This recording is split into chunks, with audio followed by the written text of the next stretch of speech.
नमस्कार दोस्तों, ocean network में आपका स्वागत है। मैं हूं ओमकार चौधरी। आज बात करेंगे उत्तर प्रदेश की और उत्तर प्रदेश में भी बहन मायावती की। राजनीतिक हलकों में इस बात को लेकर के काफ़ी चर्चाएँ हैं कि योगी आदित्यनाथ हों, अमित शाह हों, प्रधानमंत्री नरेंद्र मोदी हों, जेपी नड्डा हों, अखिलेश यादव हों, दूसरी पॉलिटिकल पार्टियों के नेता यहाँ तक कि असदुद्दीन ओवैसी और प्रियंका गांधी वाड्रा तक सक्रिय हैं, अपने-अपने मतदाताओं के बीच में जाकर के अपनी बात रखने की कोशिश कर रहे हैं। लेकिन क्या वजह है कि बहन मायावती अभी उस तरीके से सक्रिय दिखाई नहीं दे रही हैं? ना उनकी उस तरह से प्रेस कॉन्फ्रेंस हो रही हैं, ना वो लोगों के बीच जा रही हैं, ना उनकी सभाएँ हो रही हैं। ये उनकी रणनीति है या वो एकदम हताशा में हैं, निराशा में हैं या घात लगा करके बैठी हैं? और मायावती अगर कमज़ोर पड़ती हैं, तो इसका फ़ायदा या नुकसान किसको होगा? चर्चा करने के लिए मेरे साथ जुड़ रहे हैं एक बहुत ही वरिष्ठ और अनुभवी पत्रकार, जनसत्ता दिल्ली के ब्यूरो चीफ अनिल बंसल। अनिल जी, बहुत स्वागत है आपका। नमस्कार। धन्यवाद, धन्यवाद, नमस्कार। आपको क्या लगता है, मायावती इतनी खामोश क्यों हैं? देखिए, जो बहन जी हैं, वो इस बार 2 कारण मुझे नज़र आते हैं। एक तो बहन जी के ज़्यादातर नेता जो उनके साथ थे, वो पार्टी छोड़कर जा चुके हैं। कुछ को उन्होंने खुद पार्टी से निकाल दिया और दूसरे कहीं न कहीं आर्थिक संकट भी है और तीसरा जो है, जो माहौल है, वो चूँकि भाजपा की सरकार है और कोई बहुत ज़्यादा मौजूदा सरकार के खिलाफ लहर नहीं चल रही है। तो ऐसे माहौल में जो बहन जी के टिकट हैं, उनकी आप जानते हैं, हकीकत है, वो चाहे उसको डिनाई भी नहीं करती हैं। वो कहती हैं, हमको उद्योगपति और पूंजीपति पैसा नहीं देते हैं। हम तो कार्यकर्ताओं के पैसे से ही राजनीति करते हैं और पार्टी और दलित आंदोलन को चलाते हैं। तो बहन जी की टिकट की भी इस बार डिमांड उतनी महँगी नहीं है।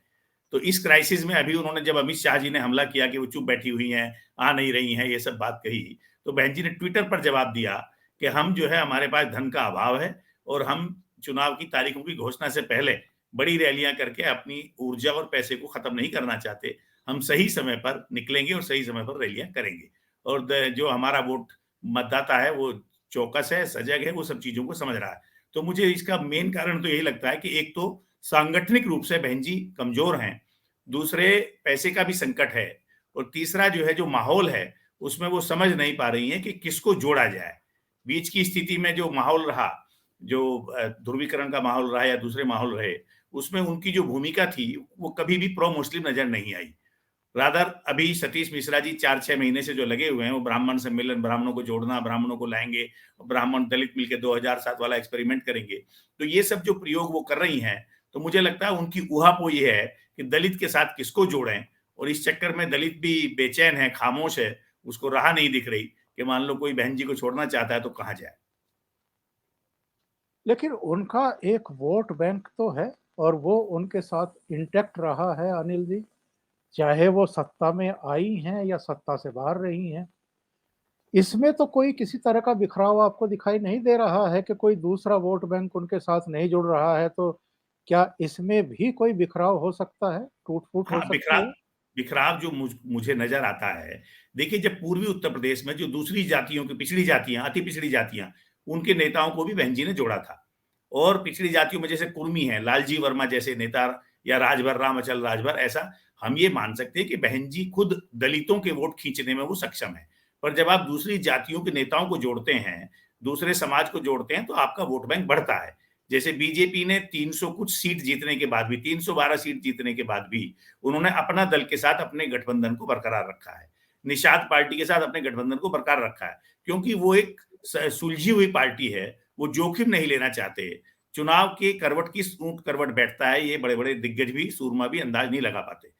तो इसके बावजूद वो संभल कर खेल रहे हैं, अपने दलों को इंटैक्ट रखा है और राजभर को भी उन्होंने मनाने की कोशिश की थी। वो अलग बात है कि वो साथ छोड़ गए। तो बहन जी ये नहीं मान सकती कि मेरे वोट हैं, मेरे कारण वोट मिलते हैं, एक हद तक ये सच्चाई है। लेकिन जो बाकी को जोड़कर अगर वो 27% की या 30% के वोट बैंक तक पिछले दिनों में गई हैं, 2007 में उन्होंने अपने बूते सरकार बनाई थी, तो ऐसा तो है नहीं कि खाली दलितों के बूते सरकार बनाई थी, तो दलित वोट बैंक तो उनका तब भी इंटैक्ट था। तो ये मानना कि कहीं ना कहीं उनकी दुविधा है, वो है, उनको समझ में आ रहा है कि इस बार मुसलमान मतदाता उनसे छिटका हुआ है, तो कोई और मतदाता जुड़े, और नहीं जुड़े तो क्या होगा। अब वो टिकट भी, उनके टिकट की कितनी डिमांड होगी इस बार, जो माहौल नजर आता है, जैसे बीएसपी के टिकट के लिए लोग मारामारी करते थे, इस बार उस तरह की जो लोग बता रहे हैं टिकटार्थी भी कि इस बार टिकट सस्ता है या कई जगह लेने वाले नहीं है, तो ये जो माहौल है ये कहीं ना कहीं हताशा पैदा करता है। और जो दूसरा उनके समर्थक जो अंदर खाने कहते हैं, वो ये है कि वो कहीं ना कहीं सरकार से डरी हुई भी है। जो 2019 का उन्होंने लोकसभा चुनाव लड़ा था समाजवादी पार्टी के साथ मिलकर, उसमें उनको लॉस नहीं हुआ। अगर आप देखें 2014 में बहन जी को 0 सीट आई थी, और 2019 में उनकी तो 10 सीट आई। अखिलेश को पहले भी 5 थी और बाद में भी 5 ही रही, तो बहन जी को तो कोई नुकसान उस गठबंधन से नहीं हुआ। रादर बहन जी के अखिलेश के वोट इंटैक्ट उसको मिल गए और 10 सीटें बहन जी की आ गई। तब भी बहन जी ने उस चुनाव नतीजे के 2-3 दिन के बाद ही अपना गठबंधन तोड़ दिया था। तब भी ये माना गया था कि कहीं ना कहीं उन पर किसी तरह का दबाव है। वो क्या दबाव है कि क्योंकि जो विपक्षी एकता है, ऐसा कहा गया कि भाजपा नहीं चाहती कि विपक्ष एकजुट हो, लामबंद हो। तो ये भी आप हकीकत जानते हैं कि जो मायावती हैं, उनके और उनके भाई आनंद, उनकी कितनी कंपनियां हैं, सीबीआई, ईडी, इनकम टैक्स, सब पास्ट में, अतीत में उनके खिलाफ जांच करते रहे हैं। तो कहीं ना कहीं देखिए, जब आपका अतीत जो है बहुत उजला ना हो, तो आप बहुत लड़ भी नहीं सकते और उस जुझारू और संघर्ष भाव से आ भी नहीं सकते। और तीसरे, अगर आप याद करें, बहन जी एक स्वाभाविक नेता इस कारण है कि चूंकि दलितों के साथ हम समाज में भेदभाव करते रहे, उनको हमने ताकत नहीं दी। अदरवाइज बहन जी ने कोई दलितों के लिए संघर्ष कभी नहीं किया। पूरा मैंने बहन जी का सब देखा है, दलितों को एकजुट करना, संघर्ष करना, ये सारा काम मान्यवर कांशीराम जी करते थे। बहन जी तो एक उत्तराधिकारी के तौर पर आ गई और स्वाभाविक एक तरह से नेता बन गई। अगर आप अदरवाइज देखें, बहन जी अपने जीवन में किसी आंदोलन के, दलितों के लिए उन्होंने आंदोलन नहीं किया, कभी कोई लड़ाई नहीं लड़ी, कभी वो जेल नहीं गई है। एक बार 91 का मुझे ध्यान है चुनाव, बुलंदशहर में काउंटरमैंड हो गया था चुनाव। बहन जी 89 में पहली बार लोकसभा जीती बिजनौर से, उसके बाद 91 का बिजनौर से लोकसभा हार गई। फिर 91 में ही उपचुनाव हुआ बुलंदशहर सीट का, वहां भाजपा ने छत्रपाल सिंह लोध को उतारा, तो बहन जी ने वहां जनरल सीट से अपना नॉमिनेशन कर दिया। और उस चुनाव में बहन जी ने गुलावटी के पास जाकर के एक मतदान केंद्र पर मतदान अधिकारी को मारा गिरेबान पकड़ के। तब कल्याण सिंह जी चीफ मिनिस्टर हो चुके थे। बहन जी को बुलंदशहर पहुंचते पहुंचते अरेस्ट करा लिया गया और उनको एनएसए में बंद कर दिया। तो मुझे पूरा याद आता है उनके जीवन काल का, वो एक बार, पहली और अंतिम बार तभी जेल गई, यानी वो जेल जाने से कहीं ना कहीं डरती हैं। और उस जेल में भी कल्याण सिंह जी ने उन पर रासुका लगा दिया था। और फिर काशीराम के पास 3 मेंबर पार्लियामेंट थे, वो नरसिंह राव जी के पास गए। नरसिंह राव को काशीराम के 3 मेंबरों की जरूरत थी। उन्होंने उनसे कहा कि मायावती बंद है 2 महीने से एनएसए में, उनको छुड़वाइए।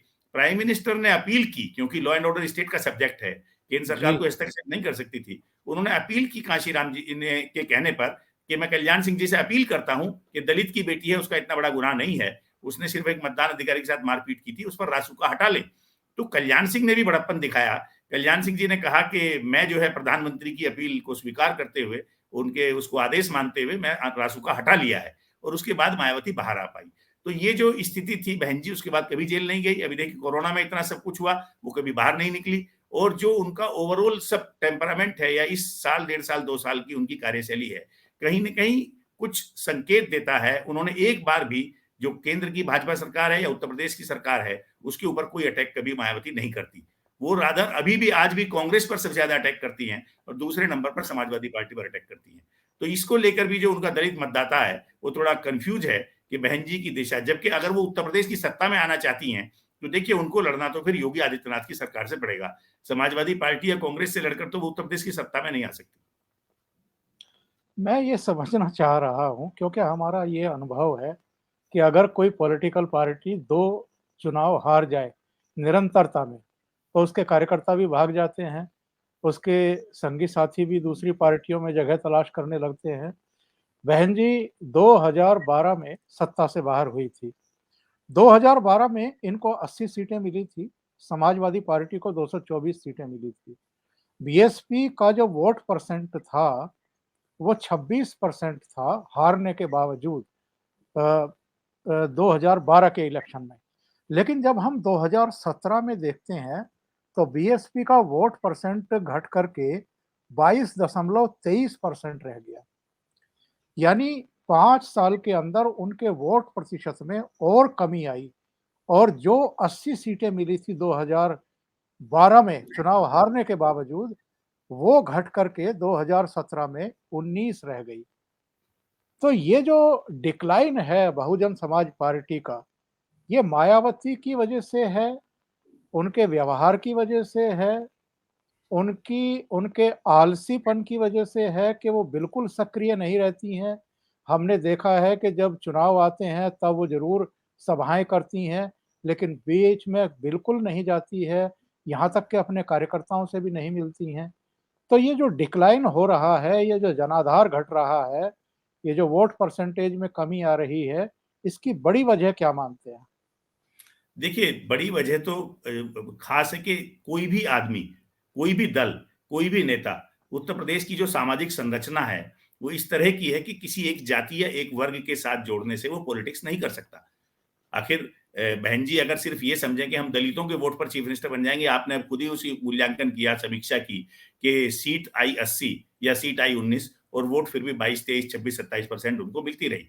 तो ये तो तय है कि जब तक आप दूसरे वर्गों को नहीं जोड़ेंगे, तो 2007 में उनके साथ दूसरे वर्ग जुड़े थे, उसके बाद दूसरे वर्ग उनके साथ से टूटते गए। इसमें उनकी कार्यशैली को भी हम दोष जरूर देंगे। देखिए, वो लोगों से मिलती नहीं है जैसी लोग उनके पार्टी के नेता बताते हैं, क्योंकि मैंने तो कभी उनसे मिलने का उस तरह से प्रयास नहीं किया। और जब वो चीफ मिनिस्टर थी तो सूचना जनसंपर्क विभाग के लोगों से कई बार कहा कि बहन जी से 2 मिनट की वार्ता हो सकती है क्या? तो उन्होंने कहा नहीं, प्रेस कॉन्फ्रेंस में आप आइए या प्रोग्राम में, तो वहीं जो वो बोलेंगी वहीं बोलेंगी। तो ये जो स्थिति है, उनके कार्यकर्ता, उनके नेता तक भी ऐसा कहते हैं कि मुलाकात के भी पैसे लगते हैं।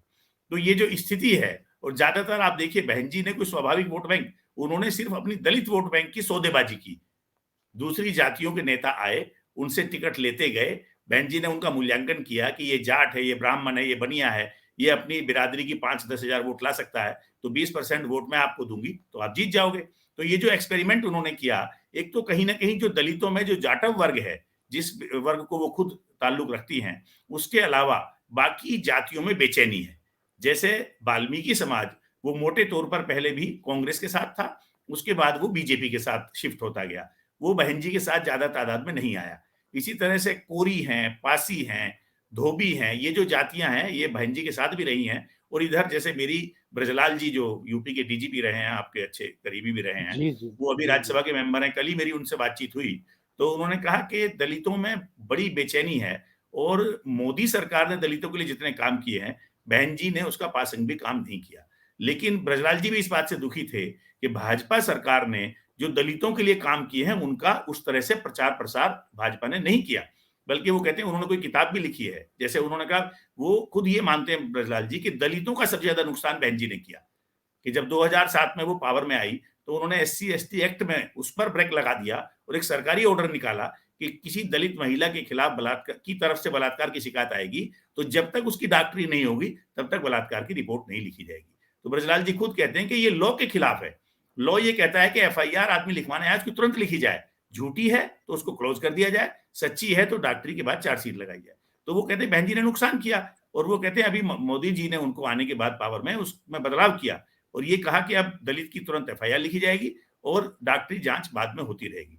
प्लस वो कहते हैं कि किसी दलित को अगर गैर दलित ने मर्डर कर दिया, तो मोदी सरकार ने उनके लिए 8.5 लाख रुपए मुआवजे का प्रावधान किया है, ये सरकार देगी। और वो कहते हैं देती है, 4.25 लाख रुपया पहले दी थी, 4.25 लाख रुपया बाद में। बहन जी ने ऐसा कोई मुआवजा किसी दलित को नहीं दिलाया। तो ये ब्रजलाल जी खुद माने कोरी समाज से आते हैं, जिससे हमारे जो माननीय राष्ट्रपति जी हैं, वो भी उसी समाज से आते हैं। तो दलितों में भी हम ये नहीं मान सकते, 21% मोटे तौर पर दलित हैं उत्तर प्रदेश में। इनमें से माना जाता है कि 60% के आसपास जाटव होंगे, और बाकी 40% दूसरी दलित जातियां हैं। तो दूसरी दलित जातियों में जिनसे हम बात करते हैं, मिलते खटीक हैं, उनमें बड़ी तादाद में लोग भाजपा के समर्थक हैं। तो बहन जी को कहीं ना कहीं, एक तो वो जो उनका टोटल दलित वोट बैंक था, वो उसमें छीजन लगातार चल रही है। क्योंकि दलितों में भी, जैसे ब्रजलाल जी खुद डीजीपी थे, तो मायावती को ये पता नहीं था कि ये कोरी हैं। तो एक दिन मायावती ने उनसे पूछा कि ब्रजलाल, क्या तुम कोरी हो? माने दलितों में ये इस बात का भेदभाव है कि मायावती जी जाटव को प्रोत्साहन देती हैं और बाकी बिरादरियों के साथ पक्षपात करती हैं। तो जब आप इस तरह का सलूक रखेंगे, तो बहुत लंबे समय तक आप इसको नहीं, अपनी राजनीति का जो खेल चला पाएंगे। इसके उलट कहीं ना कहीं जो भाजपा है, वो सवर्णों की पार्टी मानी जाती रही है, ब्राह्मण बनियों की पार्टी मानी जाती रही है। लेकिन 2014 के बाद जब से नरेंद्र मोदी प्रधानमंत्री बने हैं और नेतृत्व बदला है, उस जो कहता है नैरेटिव, उसको उन्होंने बदल दिया है। और अब कहीं ना कहीं गरीब लोग, पिछड़े लोग, दलित लोग, उनमें भी ये भाव पैदा हो रहा है कि अब ये सिर्फ बनिया ब्राह्मणों की पार्टी नहीं है, अब हमारे साथ छुआछूत नहीं होगा। तो बड़ी तादाद में मुझे लगता है कि इसका शिफ्ट बीजेपी, या जो बीजेपी को पसंद नहीं करते ऐसे दलित मायावती के भी साथ रहे हों, तो समाजवादी पार्टी या कांग्रेस कहीं ना कहीं बेचैनी है। और जैसे मुसलमानों में वो ओवैसी की तमाम कोशिशों के बावजूद ये मानते हैं कि ओवैसी जीत नहीं रहा है, ऐसे ऐसे दलित जिन्हें ये लग रहा है कि बहन जी जीत नहीं रही हैं, वो दूसरे पार्टियों का रुख कर सकते हैं, जो पास्ट में भले ही बहन जी के समर्थक रहे हों। अभी मैं ये नहीं मानूंगा कि सारे दलित बहन जी को छोड़ जाएंगे। खराब से खराब स्थिति में भी मुझे नहीं लगता कि उनका वोट 14-15-16% से कम वोट वो लेंगी, भले सीट उनको मिले चाहे ना मिले। जैसे आपने देखा 19 सीटें उनको मिली 2017 में, पर 22% वोट उनका तब भी था, तब वो अखिलेश के साथ नहीं थी। तो अभी ऐसा तो नहीं है कि उसका 100% उनका वोट बैंक बिखर जाएगा, पर वोट बढ़ नहीं रहा है, वोट उनका घट रहा है। और जो आपने कहा कि लगातार 2007 के बाद उनका कहीं ना कहीं पराभव हुआ है, उत्थान की तरफ वो नहीं है, ये ये एक सच्चाई है, हकीकत है, इसको हम नकार नहीं सकते। अनिल जी, मैं समझना चाह रहा हूँ 2017 के जो नतीजे हैं, ठीक है, 19 सीट उनको मिली और 22.23% जो है, 22%, 22.25% उनको वोट शेयर मिला। लेकिन मैं आंकड़े देख रहा था, खास तौर से पश्चिमी उत्तर प्रदेश के सहारनपुर, शामली, मुजफ्फरनगर, बिजनौर, मुरादाबाद, रामपुर, अमरोहा, मेरठ, बागपत, गाजियाबाद, हापुड़, गौतम बुद्ध नगर, बुलंदशहर, अलीगढ़, हाथरस, मथुरा, आगरा, कुल जी मिलाकर के 17 जिले। और इन 17 जिलों की 94 सीटें, इनमें से 73 सीटें भारतीय जनता पार्टी ने जीती थी, 15 सीटें समाजवादी पार्टी ने जीती थी और बहुजन समाज पार्टी ने, बहन जी ने, केवल 3 सीटें जीती थी। 2 सीटें कांग्रेस के हिस्से में आई थी और 1 सीट छपरोली की राष्ट्रीय लोकदल को मिली थी। लेकिन इन 94 सीटों में भारतीय जनता पार्टी 15 सीटों पर सेकंड नंबर पर रही, समाजवादी पार्टी 26 सीटों पर रही, लेकिन बहुजन समाज पार्टी 36 सीटों पर रही है। इसका मतलब ये लगाया जाए कि अगर मैं केवल वेस्ट यूपी की बात करूं, सारे उत्तर प्रदेश की ना बात करके, तो अभी भी इतनी बुरी स्थिति में बहुजन समाज पार्टी नहीं है। अगर बहन जी थोड़ा सा भी प्रयास करती, तो क्या वो जहां, और इन 36 सीटों में ऐसी बहुत सारी सीटें हैं जहां मुकाबले नजदीकी रहे हैं, तो क्या वो मेहनत करके थोड़ा अपनी पार्टी में दम नहीं डाल सकती थी, आगे नहीं ला सकती थी? देखिए, अगर आप उनका अतीत भी देखें, तो बहुत ज्यादा मेहनत का स्वभाव उनका कभी नहीं रहा। जैसे प्रियंका गांधी हैं, वो एक तरह से एलीट को बिलोंग करती हैं, आप देख सकते हैं। भाई वो तो उनके तो 3 पीढ़ियों से वो सत्ता में हैं, इसके बावजूद। और कोई वो तो संपन्न परिवार में पैदा हुई, सुख सुविधाओं के साथ पैदा हुई। मायावती तो अभाव में पैदा हुई, एक दलित की बेटी हैं। तब भी मायावती उतना संघर्ष करने का उनका स्वभाव नहीं रहा जितना प्रियंका गांधी, चाहे फिरोजाबाद जाना हो, हाथरस जाना हो, कहीं जाना हो, सब जगह दौड़-धूप कर रही हैं। तो बहन जी को ये एक तरह से अपनी नेटवर्किंग के ज़रिए वो जीतती रही। मेहनत के ज़रिए उनमें उसका ऐसा नहीं था कि वो जाके लोगों से बहुत मिलती-जुलती थी, बात करती थी, संघर्ष करती थी। वो जो नेटवर्किंग है, वो कहीं न कहीं उनकी कमज़ोर पड़ी है। आप देखिए 95 से पहले भी, ओमकार जी, आप तो सब चीज़ों को समझते हैं। अगर बीजेपी ने 1995 में मायावती को 46 सीटों के बावजूद चीफ मिनिस्टर बना दिया था, तो उसके बाद ही तो उत्तर प्रदेश के दलितों को ये एहसास जगा कि हम राज कर सकते हैं। उससे पहले तो दलित यही मानते थे कि हम कभी राज नहीं कर सकते। हम तो राज, हमारे ऊपर राज होगा, हमारी ये नियति है, हम इसके लिए पैदा हुए हैं।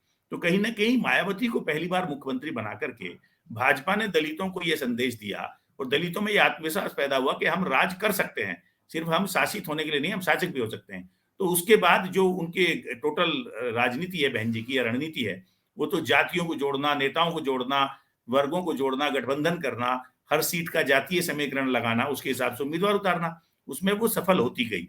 पर ये जो नया निजाम है, नया नेतृत्व है बीजेपी का, जो माइक्रो लेवल पर काम करता है, जो सारे नेताओं को जोड़ने की कोशिश करता है, अगर वो बात करते हैं सबका साथ सबका विकास, वो ऐसा नहीं है सबकी सब अपेक्षाओं और आकांक्षाओं को पूरा कर सकते हैं, पर कहीं ना कहीं सब पर फोकस करते हैं। तो इस कारण से बहन जी को भी परेशानी हुई है। उनके नेता एक एक कर पार्टी छोड़ते चले गए। उसमें कुर्मी थे, राजभर थे, प्रजापति थे, तमाम जातियां थी जो अति पिछड़ी जातियां। तो मुझे लगता है बहन जी को असली नुकसान भाजपा ने उनकी अति पिछड़ी जातियों में सेंध लगाकर किया है, और उसको बहन जी एकजुट नहीं रख पाई। चाहे आप देखिए एक जमाने में रामवीर उपाध्याय, नसीमुद्दीन सिद्दीकी, ये उनके राइट हैंड मैन होते थे, लेकिन आज वो सब पार्टी छोड़कर जा चुके हैं। कोई एक भी नेता जो 95 से 2000 के दौर का था, वो आज बहन जी के साथ नहीं है। सारे नेता पार्टी छोड़कर जा चुके हैं। नए नेतृत्व में उन्होंने हाथ पैर भी नहीं फैलाए कि और लोगों को जोड़ दी। तो ये जो उनका अपना एक ड्रॉबैक है, संगठन की लगातार कमजोरी, और चूंकि ये मादा कांशीराम जी में था, भाई आप अगर अतीत में देखें, सत्ता भी संगठन को मजबूत करती है, ये एक हकीकत है। तो इसलिए हर दल चाहता है कि सत्ता में आए। बहन जी 95 में 4 महीने आई, 96-97 में 6 महीने रही, फिर 2002 में 1 डेढ़ साल रही। तो वो लगातार थोड़े थोड़े अंतराल के बाद उत्तर प्रदेश की सत्ता से उनका सरोकार रहा, वास्ता रहा, और उसमें वो रही। और और जब पहली कल्याण सिंह जी की 6 महीने की पारी थी, उसमें वो भागीदार भी थी। तो ये जो लंबा गैप हो गया 12 के बाद, अब जो 19 आया, इसमें ना तो वो संसद में उनकी वैसी भागीदारी बची, 2014 में 0 हो गई, 2019 में उनके 10 आए, और विधानसभा में भी संख्या घटती गई। आज हालत ये है कि राज्यसभा, विधान परिषद, सब जगह बहुजन समाज पार्टी शून्य की तरफ बढ़ रही है। तो ऐसी स्थिति में उनको या तो वो खड़ी हों, बीच में पिछली बार आपको याद होगा उन्होंने ये भी कहा था, मैं अपना जल्दी ही उत्तराधिकारी घोषित करूंगी, उत्तराधिकारी दलित ही होगा, कभी कहा मेरे परिवार का नहीं होगा, कभी अपने भाई आनंद के बेटे को लॉन्च किया उन्होंने। तो ये जो मुझे लगता है एक दुविधा का और कंफ्यूजन का दौर है, और खासतौर से भाजपा के आने के बाद, जो कि एक राष्ट्रीय पार्टी है, अब बहन जी को अपना और ठोर समझ नहीं आ रहा है, और दलितों में भी इसको लेकर काफी बेचैनी है यूपी के। वो देख रहे हैं कि क्या किया जाए, क्योंकि बहन जी अगर स्ट्रगल के साथ नहीं लड़ रही, मजबूती के साथ नहीं आ रही, तो इसका मतलब वो जीत नहीं रही। जीत नहीं रही तो हम उनके साथ कब तक रहें, और इसके साथ रहने का कोई लाभ है कि नहीं। दूसरी तरफ बीजेपी उनको लगातार लुभा रही है कि हम आपके लिए अच्छी योजनाएं ला रहे हैं, आपको मुफ्त अनाज दे रहे हैं, आपको काम दे रहे हैं, आपके घर बनवा रहे हैं। तो इस सब से भी, और अब छुआछूत का वैसा भाव नहीं है जैसा भाव पहले जमाने में हुआ करता था। बहुत अहम बातें आपने बताई हैं अनिल जी। मैं ये समझना चाहूँगा ये आरोप तो समाजवादी पार्टी पर भी लगते रहे हैं, चाहे मुलायम सिंह का राज रहा हो या 2012 से 17 के बीच में अखिलेश यादव रहे हों, कि ये पिछड़ों के नाम पर यादवों, मुस्लिमों का और कुछ पिछड़ी जातियों का सहयोग लेकर के ये सत्ता के दरवाजे तक पहुंचते रहे। लेकिन जब सत्ता में हिस्सेदारी की बात आई, जब सरकार में अहम पदों की बात आई, तो इन्होंने यादववाद फैलाया। जिस तरीके से बहन जी पर आरोप हैं, इसी तरीके से इन पर भी आरोप हैं। क्या इनकी कमजोरी की भी यही वजह है, और भारतीय जनता पार्टी की मजबूती की वजह यही है जो आप बता रहे हैं कि उन्होंने करीब-करीब सभी को, चाहे बहुत कम संख्या में छोटी जातियां हैं, उनको भी प्रतिनिधित्व दिया है सत्ता में। तो इनकी बसपा की और सपा की बड़ी कमजोरी ये बन करके उभरी है कि ये अपनी जाति को ज़्यादा तरजीह देने लगते हैं, और बाकी लोगों को लगता है कि नहीं, ये तो यादवों की सरकार है, या ये तो केवल बहन जी की जो जाति है उन्हीं की सरकार है। ये एक बड़ा ड्रॉबैक रहा है इनके लिए। निश्चित रूप से देखिए 2012 से अगर 2017 का मैं अखिलेश का कार्यकाल देखता हूं, तो वो कोई बहुत खराब सरकार नहीं थी। लेकिन शुरू के 2-3 साल जो थे उस सरकार के, उसमें ये मैसेज लगातार रहा कि इस सरकार के 4-4 मुख्यमंत्री हैं। एक मुलायम सिंह जी हैं, जिन्होंने अपना ताज अपने बेटे के सिर रख दिया, क्योंकि जब चुनाव हुआ था 2012 का, तो तब कोई अखिलेश के नेतृत्व में चुनाव नहीं हुआ था। उनको मुख्यमंत्री का चेहरा बनाकर चुनाव नहीं लड़ा गया था। एक चीफ मिनिस्टर अखिलेश हैं, एक चीफ मिनिस्टर शिवपाल यादव हैं, एक रामगोपाल यादव हैं, मुलायम सिंह जी तो हैं ही, और एक आजम खां हैं। तो ये जो मैसेज गया, उससे 2-3 साल में कहीं न कहीं उस सरकार की काफ़ी किरकिरी हुई। बाद में अखिलेश जब सँभले, उन्होंने पार्टी उनके चाचा को बर्खास्त किया, और पिताजी भी उनसे नाराज़ हुए, लेकिन आजम खां का हस्तक्षेप फिर भी बना रहा। तो ये जो लगातार एक मैसेज गया कि इस सरकार के super chief minister Azam Khan हैं, और यादवों का तो शुरू के 3 साल में, चाहे पीसीएस का इम्तिहान हो, चाहे कोई और हो, जिस तरह का यादवीकरण हुआ था, उसके कारण ही अखिलेश को नुकसान हुआ। और बाद के 2 वर्षों में जब वो अखिलेश ने इंडिपेंडेंट होकर काम किया, तो अच्छा काम करके भी वो अपनी सरकार की तस्वीर को, अपनी छवि को उतनी उजली नहीं बना पाए, और उसी का नतीजा हुआ कि वो बहुत बुरी तरह से हारे, जिस हार की 2017 माने बीजेपी को भी कल्पना नहीं थी कि हम 312 सीट 403 में से जीतकर पावर में आ सकते हैं। तो ये जो निश्चित इसको हम नकार नहीं सकते, पर इस बार ऐसा अखिलेश के करीबी कह रहे हैं कि इस बार वो वैसा यादववाद, वैसा ध्रुवीकरण या वो यादवों की उस तरह की पकड़ ये पार्टी में नहीं है और वो कोशिश कर रहे हैं, तो उसमें सफल होंगे, असफल होंगे तो मतदाता तय करेंगे, पर उनको अपने स्वभाव में बदलाव लाना पड़ेगा। बहन जी अभी इस कसौटी पर सामने नहीं आई हैं, अभी तो दिखी अब वो आई ही नहीं है, फिर जब वो टिकट तय करेंगी तब पता लगेगा। पार्टी में भी उनकी अभी एक तरह का वैक्यूम है। तो अखिलेश जैसे कुछ ब्राह्मण नेताओं ने बसपा या मतलब अभी जो अदला-बदली नेताओं की हो रही है, आप देख रहे हैं, या तो नेता दूसरी पार्टियों के भाजपा में जा रहे हैं या दूसरी पार्टियों के नेता समाजवादी पार्टी में जा रहे हैं। तो कहीं न कहीं इस मोर्चे पर बहुजन समाज पार्टी बहुत ही खराब स्थिति में है।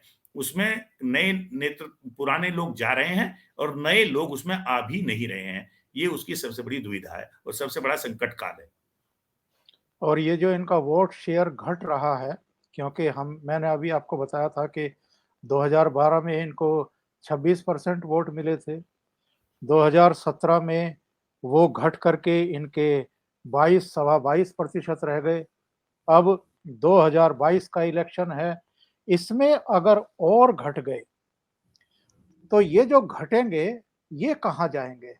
क्योंकि मायावती की निष्क्रियता, मायावती की खामोशी कहीं न कहीं भारतीय जनता पार्टी की भी चिंता बढ़ा रही है।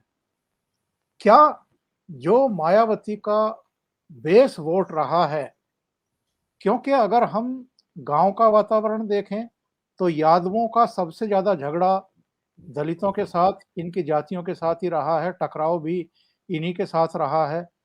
तो ऐसे में मतलब एक स्वाभाविक बात तो नहीं है कि अगर मायावती का वोट और घटा और मोहभंग हुआ, तो वो समाजवादी पार्टी की तरफ जाएगा। लेकिन अगर गया, तो क्या भारतीय जनता पार्टी की मुश्किलें बढ़ेंगी?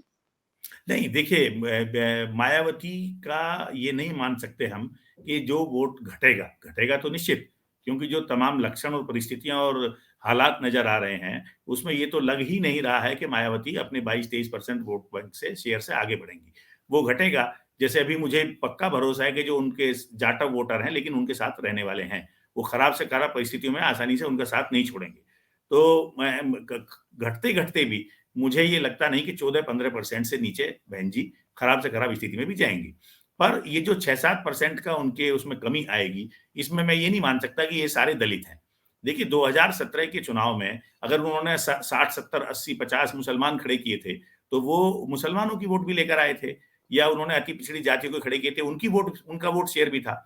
इस बार जो संकट है वो ये है कि अगर बहन जी जो माहौल नज़र आ रहा है, अगर बहन जी मुसलमान उम्मीदवार भी उतारेंगी और वहाँ समाजवादी पार्टी का हिंदू भी होगा, तब भी ऐसा नहीं लग रहा कि बहन जी के मुसलमान को उस इलाके के मुसलमान वोट देंगे। ये माहौल वातावरण बनता हुआ नज़र आ रहा है। जो अभी लोगों के बातचीत हम टीवी पर देखते हैं, ओवैसी की सभाएँ हो रही हैं, वहाँ लोग आ रहे हैं बड़ी तादाद में भीड़ में, लेकिन उनसे लोग इंटरव्यू करते हैं तो वो कहते हैं वोट हम साइकिल पर देंगे।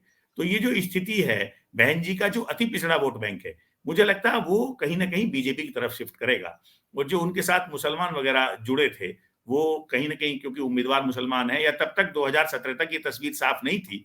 2017 के बाद बहन जी ने थोड़ा एंटी मुस्लिम एटीट्यूड अपना ज़्यादा दिखाया। तो उस 2019 के लोकसभा चुनाव में तो उन्होंने बयान ही दिया था कि मुसलमान वोट नहीं देते, ये कौम ठीक नहीं है, ये नहीं, इस तरह का बयान भी वो दे चुकी हैं। तो ये जो स्थिति है मुझे लग रहा है कम ज़्यादा किसके साथ जाएगा, जैसे दलितों में भी कुछ संघप्रिय गौतम जो खुद केंद्र में मंत्री रहे हैं भाजपा के पुरानी 40 साल राजनीति की, उनको लगता है कि कुछ कांग्रेस के साथ भी जा सकते हैं, ये जानते हुए कि कांग्रेस फाइट में नहीं है। क्योंकि उनको लगता है कि ये एक लिबरल पार्टी है और लंबे समय तक दलित जो है कांग्रेस में पहले रह चुके हैं और राष्ट्रीय स्तर पर भाजपा के मुकाबले कांग्रेस ही पार्टी है। तो दलितों में इस तरह की भी उनके प्रति चिंतन हो सकता है। पर जो अति पिछड़ी जातियाँ हैं, उनमें तो मुझे लगता है ज़्यादा झुकाव उनका बीजेपी के पक्ष में ही जाएगा और मुसलमान समाजवादी पार्टी की तरफ जा सकते हैं। तो मायावती की खामोशी से, मायावती की निष्क्रियता से मुझे नहीं लगता कि भाजपा को कोई नुकसान होने वाला है। उल्टे अगर मायावती एग्रेसिव होकर ब्राह्मणों की वो सब कैंपेनिंग करती और उसमें ज़्यादा ब्राह्मण उम्मीदवार उतारने की कोशिश करती या जो सतीश शर्मा ने कैंपेन किया, उसको बहुत अच्छा रिस्पॉन्स नहीं मिला। हमने देखा, इसका मतलब लोग उनके साथ नहीं जुड़ रहे और खुद अकेले सतीश मिश्रा क्या करेंगे? जो सारे दूसरे सतीश मिश्रा तो राज्यसभा के मेंबर रहे, वो कोई जनाधार वाले नेता तो है नहीं कि ब्राह्मणों में उनका कोई पैठ थी या वो कभी लोकसभा चुनाव लड़े या विधानसभा लड़े। जो उनके ब्राह्मण नेता थे बहुजन समाज पार्टी के, चाहे पूर्वी उत्तर प्रदेश के हों, चाहे पश्चिमी उत्तर प्रदेश के, चाहे सेंट्रल यूपी के, वो एक-एक कर सब उनका साथ छोड़ते गए।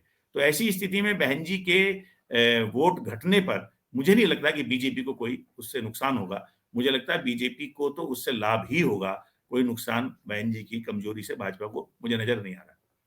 अच्छा, हम लोग अच्छे तरीके से जानते हैं कि कांग्रेस ऑलमोस्ट खत्म है, 6-7% वोट और डबल डिजिट में उनकी सीटें नहीं आ रही हैं। असदुद्दीन ओवैसी के बारे में आपने कहा कि भीड़ तो आ रही है, लेकिन जब बातचीत की जाती है लोगों से तो वो कहते हैं कि साइकिल पर वोट देंगे। इन 2 पार्टियों को हम साइडलाइन रखें कि ये बहुत ज़्यादा वोट कटवा नहीं है। बहन जी कमज़ोर हो रही हैं, बहन जी की वोट शेयर जो है वो और नीचे आने की आशंका है, संभावना है। ऐसे में अगर भारतीय जनता पार्टी और समाजवादी पार्टी के बीच में सीधा मुकाबला होता है और असदुद्दीन ओवैसी को, कांग्रेस को, बहन जी को और छोटी पार्टियों को मिला कर के हम ये मान लें कि 20, 21, 22% तक वोट इनका रह जाएगा या 25% भी रह जाएगा, तो लड़ाई 75% वोटों की रहेगी। ऐसे में जो भारतीय जनता पार्टी का वोट शेयर रहा है पिछले चुनाव में करीब-करीब 39% रहा है और समाजवादी पार्टी का तो ये इतिहास है कि उसका कभी भी 30% से ऊपर वोट शेयर गया ही नहीं है। तो ऐसा कोई करिश्मा अखिलेश यादव ने किया नहीं है कि उसमें कोई और वोट बैंक जुड़ा हो, सिवाय इसके कि बहुत सारा एक बड़ा वर्ग है जो 2022 में ही भारतीय जनता पार्टी को रोकना चाहता है ताकि 2024 में मोदी को रोका जा सके। तो इसलिए ध्रुवीकरण तो होगा और जब ध्रुवीकरण होता है, तो इसका फ़ायदा कई बार भारतीय जनता पार्टी को मिलता हुआ दिखाई देता है। आप क्या सूरत-ए-हाल देख रहे हैं? नहीं, देखिए अभी जो आज का जो माहौल है, अभी चूँकि चुनाव की तारीखों की घोषणा नहीं हुई है, पर तब भी अभी जो लोगों के बातचीत करने से, माहौल से, मूड से लगता है, अभी तो मुझे ऐसा नहीं लगता कि भाजपा उत्तर प्रदेश में हार रही है। ऐसा मुझे अभी नहीं लगता। अभी अखिलेश जो है वो 150 सीटों के आस-पास मुझे नज़र आते हैं और बीजेपी सवा 200, 250 सीट के आस-पास नज़र आती है। और उसमें 2 महीने में क्या बदलाव होगा, क्या कमी-पेशी आएगी, उसको हम कह नहीं सकते। लेकिन अभी चूँकि बीजेपी की बहुत आक्रामक प्रचार शैली है, बहुत पहले से सुनियोजित ढंग से हैं, सारे नेता जुटे हुए हैं। फिर जो कोरोना को लेकर नाराज़गी थी, उसको उन्होंने काफ़ी हद तक एक तरह से पैसिफ़ाई किया है, लोगों को समझाया-बुझाया है और जो मूल बात है, देखिए बहुत सारे लोग अभी ये जैसे किसान आंदोलन था, इससे हम नहीं नकार सकते कि उसके कारण जो ध्रुवीकरण है उसमें कमी आई है।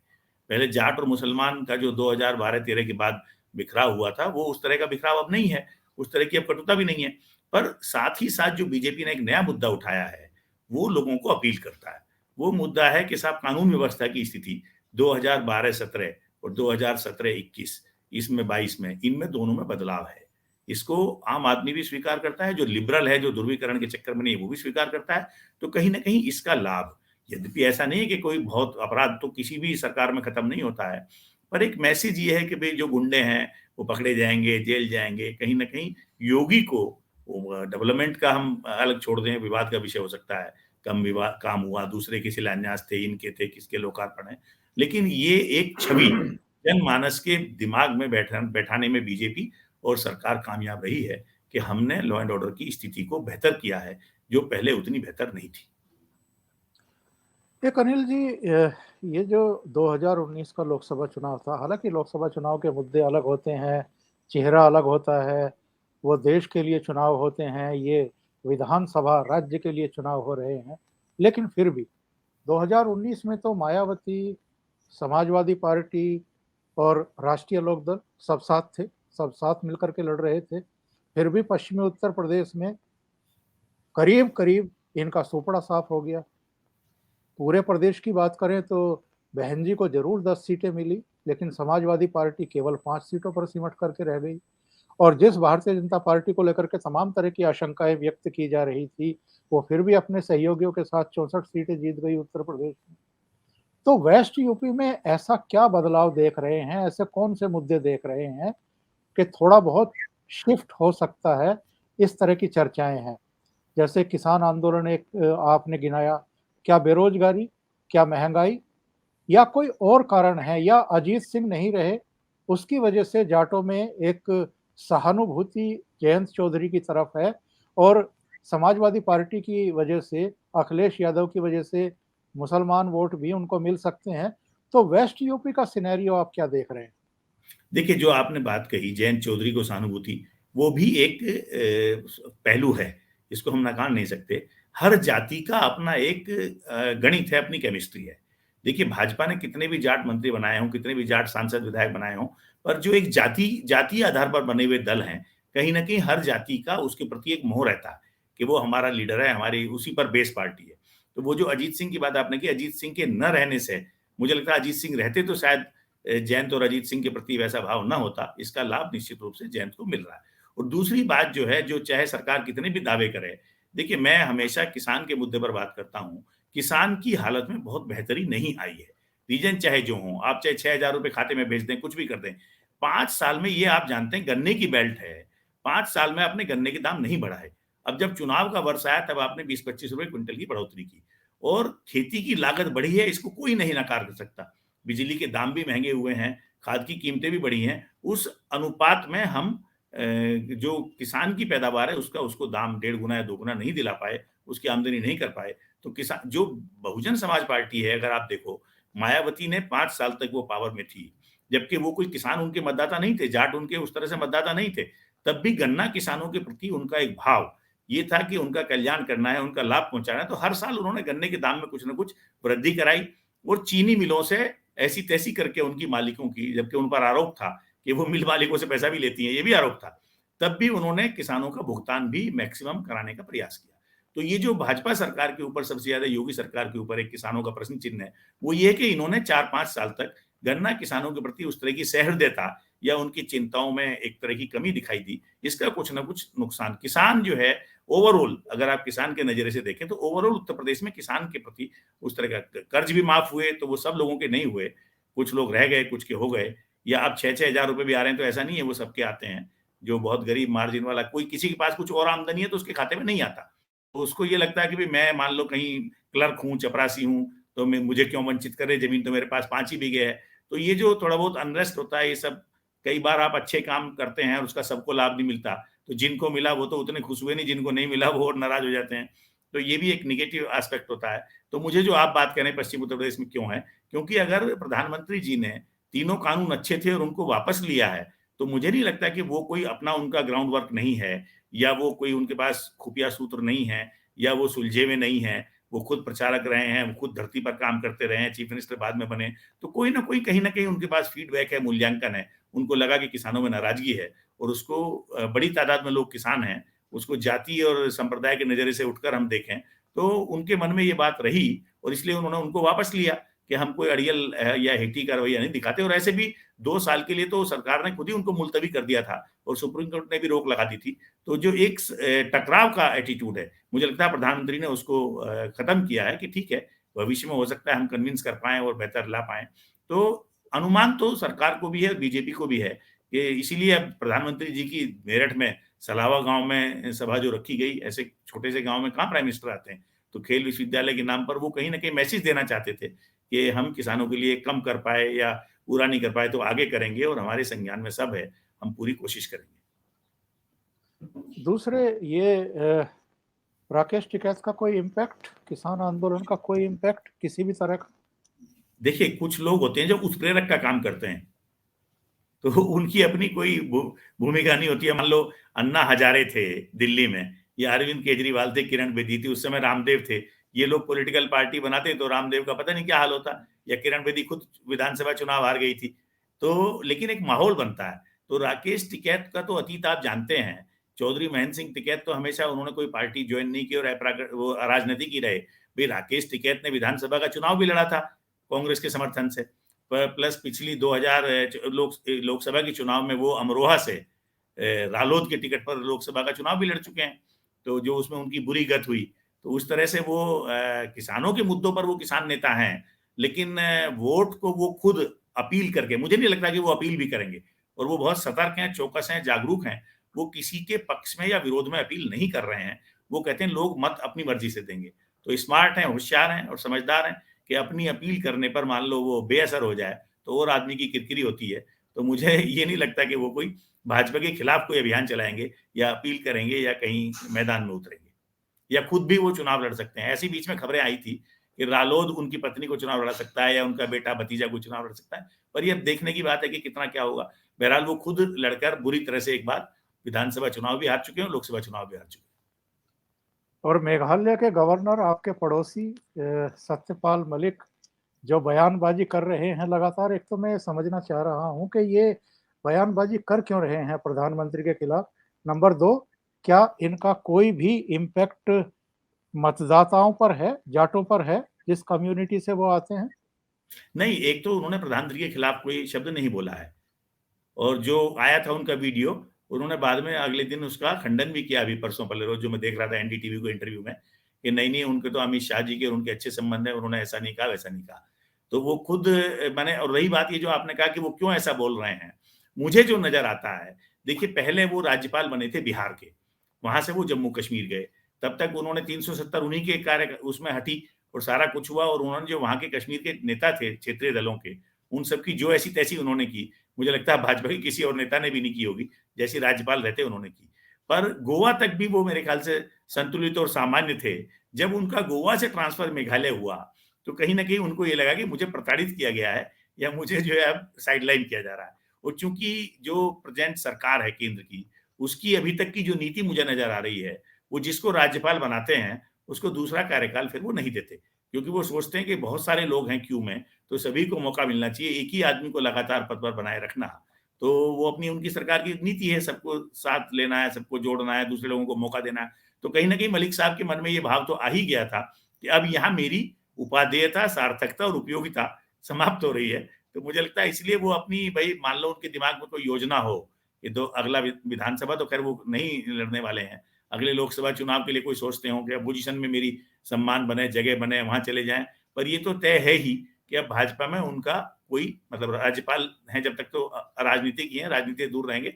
और अगर वो जैसे बेबी रानी मौर्य राज्यपाल छोड़ के सक्रिय राजनीति में आ गई भाजपा में उत्तर प्रदेश में, उत्तराखंड का राज्यपाल पद छोड़कर। और मलिक साहब के लिए मुझे लगता है भाजपा में जो मौजूदा नेतृत्व है, उनके लिए अब कोई स्कोप या गुंजाइश या संभावना बची नहीं है कि वो त्यागपत्र देकर वापस सक्रिय राजनीति भाजपा की कर सकें। तो अगर राजनीति करनी होगी, तो या तो उनके मन में उनकी कोई महत्वाकांक्षा है, वो विपक्ष की राजनीति करना चाहते हैं। इस नाते अपना एक माहौल बनाना चाहते हैं, दिखाना चाहते हैं कि मैं तो किसानों के मुद्दे पर तब भी बोलता रहा, जब मैं संवैधानिक पद पर था, जब मुझे बोलना नहीं चाहिए था। और इसके अलावा मुझे कोई उसका ख़ास कारण नज़र नहीं आता। या कई बार आदमी अपना संतुलन खो बैठता है, उसके मन में कोई क्षोभ होता है, तो फिर प्रतिक्रिया स्वरूप वो इस तरह की टिप्पणियाँ करने लगता है। वैसे तो सुलझे हुए आदमी रहे हैं, पर ये मैं भी नहीं समझ पाता कि संवैधानिक पद पर रहकर वो लक्ष्मण रेखा क्यों लांघ रहे हैं। अनिल जी, बहुत-बहुत धन्यवाद ओशियन नेटवर्क के लिए समय निकालने के लिए और कई मुद्दों पर बहुत सार्थक चर्चा करने के लिए। Thank you so much. आपका भी नमस्कार। धन्यवाद। नमस्कार। नमस्कार।